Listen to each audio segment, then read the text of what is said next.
और क्या हाल है मेरे जिगर के छल्लो। तो लास्ट वीडियो रोकना नहीं चाहते थे, लेकिन बाय चांस रुक गई क्योंकि लैपटॉप जो है वो शट डाउन हो गया था बैटरी लो की वजह से। और ऑब्वियसली फिर ओबीएस जो है वो स्क्रीन रिकॉर्डिंग ओबीएस ने ऑटोमेटिकली बंद कर दी। लास्ट लेक्चर जो था हम वुड्स रिएक्शन से शुरू करने वाले थे। ठीक है, जो लास्ट रिएक्शन था हमने आखिरी जो बात बोली थी वो वुड्स रिएक्शन के ऊपर ही थी। ठीक है, देखो कभी कभार क्या होता है, जुबान से चीज़ निकली सच हो जाती है। हम बोलने ही वाले थे कि जैसे मैकेनिज्म इस वीडियो में हो नहीं पाएगा तो उसके लिए अगली वीडियो लगेगी, तो लैपटॉप ही बंद हो गया क्योंकि चार्ज वगैरह लगाए, चार्ज लगा हुआ है। चलो भाई, वुड्स रिएक्शन जो होती है अगेन एक वेरी वेरी बेसिक रिएक्शन जो आप बहुत ही छोटी क्लासेस से पढ़ते आ रहे हैं, that is the Wurtz reaction. तो वुड्स रिएक्शन क्या होती है, कोई भी अल्काइल हैलाइड की दो यूनिट्स को आप मेटालिक सोडियम के साथ लगाएंगे ड्राई ईथर की प्रेजेंस में, तो क्या हो जाएगा, वो सोडियम जो है वो दोनों हैलोजन यूनिट्स को लेके NaX बना देगा। ठीक है, दो यूनिट NaX बना देगा। और और R, यानी कि जब आप उसको RX और RX अलग अलग करके देखोगे तो ये दोनों के दोनों R ग्रुप क्या हो जाएंगे, एक साथ आ जाएंगे। ठीक है, this is the very very famous Wurtz reaction. अब भाई, ये तो मैंने आपको जनरलाइज लिख के बता दिया, लेकिन वुड्स रिएक्शन के जो डिस्कवरर थे उन्होंने इस रिएक्शन को कैसे बताया था वो ध्यान से समझना। उन्होंने भाई इस रिएक्शन के लिए एक रिटर्न फॉर्म जो हमको दी थी वो ये दी थी कि जैसे मान लो मैंने आपके सामने CH3I लिखा। ठीक है, मिथाइल आयोडाइड है CH3I, साथ में दो यूनिट मैंने ले ली सोडियम की। ठीक है, मेटालिक सोडियम की, और मैंने यहाँ पर CH3I को ही थोड़ा सा उल्टे तरीके से लिखा है। तो यहाँ पर देखो ये वाला आयोडीन जो है, ये वाला आई, दो Na और एक ये वाला आई, ये मिलके क्या बना देते हैं, दो यूनिट ऑफ NaI बना देते हैं इन the presence of dry ether. ठीक है, बचा क्या बीच में, ये एक CH3 और ये वाला एक CH3, ये आपस में जुड़ेंगे और क्या हो जाएंगे, इथेन का फॉर्मेशन कर देंगे। तो आप पढ़ते हो कि ये एक ऐसी रिएक्शन है जिसमें आपको आपके रिएक्टेंट के कंपैरिजन में double number of carbon atom देखने को मिलते हैं प्रोडक्ट में। हालांकि ऐसा कुछ, अगर मैं जनरली बताऊं तो ऐसा होता नहीं है, क्योंकि आप रिएक्टेंट में भी दो यूनिट लेते हैं अल्काइल हैलाइड की। ठीक है, तो ऑब्वियसली आप जब दो एल्काइल सिलेक्ट कर रहे हैं तो प्रोडक्ट में भी आप दो एल्काइल ही एक्सेप्ट कर सकते हैं। ठीक है, दो एल्काइल ही एक्सपेक्ट कर सकते हैं। उसके बाद ये रिएक्शन जो होती है ये ड्राई ईथर की प्रेजेंस में होती है। सर ये ड्राई ईथर की प्रेजेंस का क्या मतलब है, देखो हमें रिएक्शन में ड्राई कंडीशन देनी ही क्यों पड़ी। पहली बात, सोडियम जो है वो किस में आता है, एस ब्लॉक एलिमेंट्स में आता है। ठीक है, ऊपर से सोडियम का रिएक्टिविटी पानी के साथ कैसा होता है ये हम सब बहुत बखूबी जानते हैं। तो हल्का सा मॉइस्चर अगर प्रेजेंट हुआ, हल्का सा भी मॉइस्चर अगर प्रेजेंट हुआ तो ये रिएक्शन में काम बिगड़ सकता है। ठीक है, रिएक्शन जो है वो डिस्टर्ब हो जाएगी, हमें हमारा डिजायर्ड प्रोडक्ट मिलने से पहले ही कोई डैमेज होगा।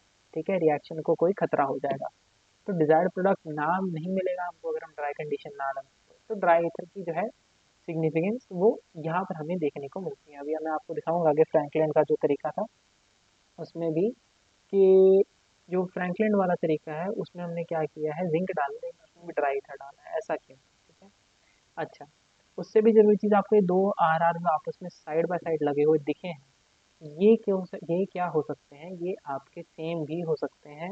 मान लो जितने नंबर ऑफ कार्बन एटम इस वाली एल्काइल चेन में है उतने ही दूसरी वाली एल्काइल चेन में भी, यानी कि आर सिमिलर भी हो सकते हैं, डिफरेंट भी हो सकते हैं। जब डिफरेंट होंगे तो काम जो है, रिएक्शन जो है वो उतना परफेक्टली एफिशिएंटली नहीं हो पाएगी। जब ये दोनों सिमिलर होंगे, सेम सेम होंगे, मान लो इस पे भी दो कार्बन, इस पे भी दो कार्बन, फिर इस पे एक कार्बन, इस पे एक कार्बन, जब दोनों equal number of carbon atom carry करेंगे तो ही ये रिएक्शन जो है सबसे बढ़िया तरीके से पॉसिबली हो सकती है। उसका एक्सप्लेनेशन आपको मैकेनिज्म देख के समझ आ जाएगा। अभी मैकेनिज्म देखो जरा, रुको मैकेनिज्म से जूम कर देते हैं।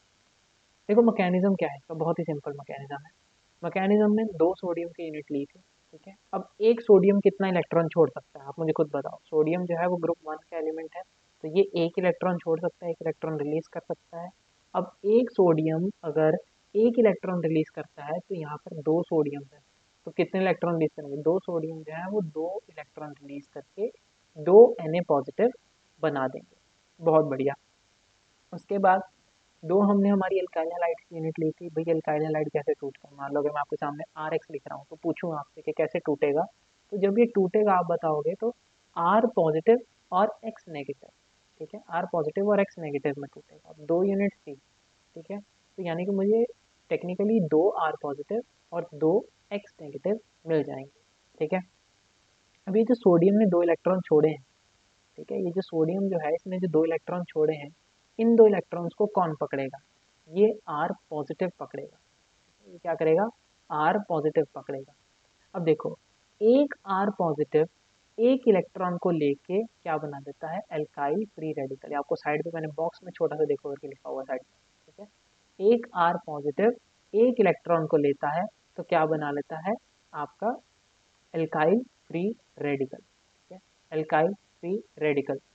अब कितने इलेक्ट्रॉन्स आए हैं? 2 आए हैं। अब भाई आर पॉजिटिव भी कितने थे? 2 ही थे।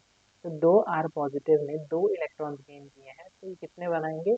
2 एल्काइल फ्री रेडिकल बना, 2 एल्काइल फ्री रेडिकल बनाएंगे। ये जो दोनों एल्काइल फ्री रेडिकल है फर्दर बॉन्ड फॉर्म कर लेंगे और क्या बना देंगे? They will give rise to alkene.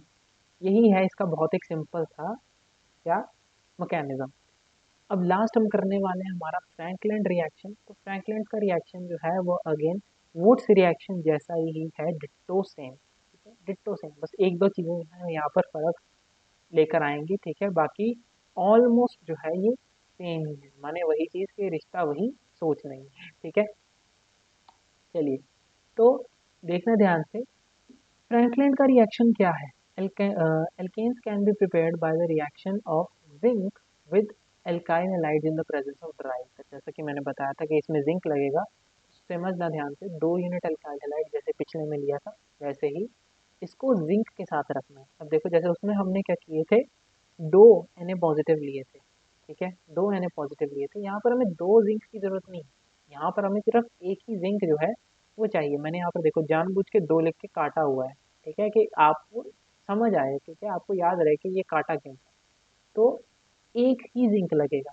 अब वो एक ही जिंक क्यों लगेगा उसके ऊपर जरा बात करके देखते हैं।